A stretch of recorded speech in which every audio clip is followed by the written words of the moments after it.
Hammaga assalomu alaykum. Kuz keldi, o'sha qish kelyapti, havo sovidi.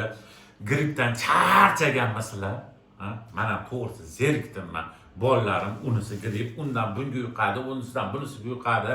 Jonga tegdi.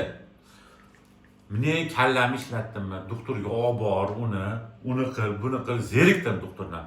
Men o'ylab ko'rsam, o'sha ota-bobolarimiz qilgan ish, o'sha onam qilib yurgan ishlar hozirgi kunda foyda berar ekan.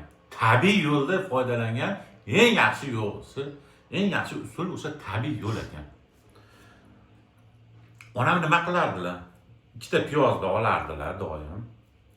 Piyozni ikkiga bo'lib, bunaqa qalampir munchoq bo'ladi. Aktorlarda sotiladi. Juda foydasi bor. Buni og'ziga solib, qam qilib so'rib yursangiz ham nimasi zo'r. Immunitetni ham ko'taradi. Og'izda hidlarni ham yo'qotadi. Oshqozondagi, ichidagi. Xullas hamma narsaga davo bu narsa. Cho'q qilib ichishadi ham bilan. Hidi ham juda приятный bo'ladi. Mana qalampir munchoqdan 3-4 ta olib, mana shu nimaga piyozlarga suqib chiqilardi.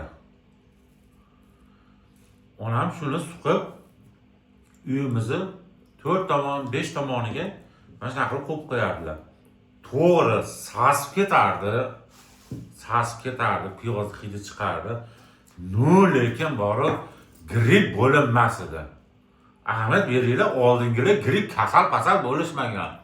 Hozirgilari sal shamol bo'lsa, paybaqki, jimpirki, shapkaki, bilmayman, biz ham yoshligimizda unaqa issiq kiyinib yurmasdik. Oldingi qishlar o'ta izg'irin bo'lardi. Hozirgilar juda nozilashib ketdi. Mana shunaqa qilib uyda 4 ta 5 ta burchaklarga qo'yilardilar. To'g'ri piyozni hidi kelib turardi, lekin gripp bo'lmasdan mana shu kunlarda o'sha havo sovishi bilan mana shu usuldan foydalanyapman. Chekka joylarga qo'yib qo'yaman. Gripp yo'q, kasal bo'lmayapmiz biz. Kasal bo'lmayapmiz nimagadir. Endi ishga ketyapti, yuvinib, hidlar chiqarib, yana atirlar sepib chiketiladi. Uyga kelib yana mana shu piyozli usuldan foydalaniladi. Foydalanib ko'ring. Gripp bo'lmasangiz yoki mana shundan foydalangan bo'lsa ham kommentga yozib qo'yinglar, foydasi bo'lgan, bo'lmagan, kimdir endi kattalarni maslahati bilan shu narsalar qilib ko'rgan. Kimdir foyda bergan bo'lsa komment qoldiring. Yoki yangi usulini bilsangizdan kommentga qoldiring. Kimgadir bunga olib chiqaylik, o'sha narsani foyda bo'lar. Kimdir bunga foydalansin. Tabiiy narsalardan foydalanaylik. Ha, doktor, dori qilib o'rmasdan. Hammaga rahmat, sog' bo'linglar.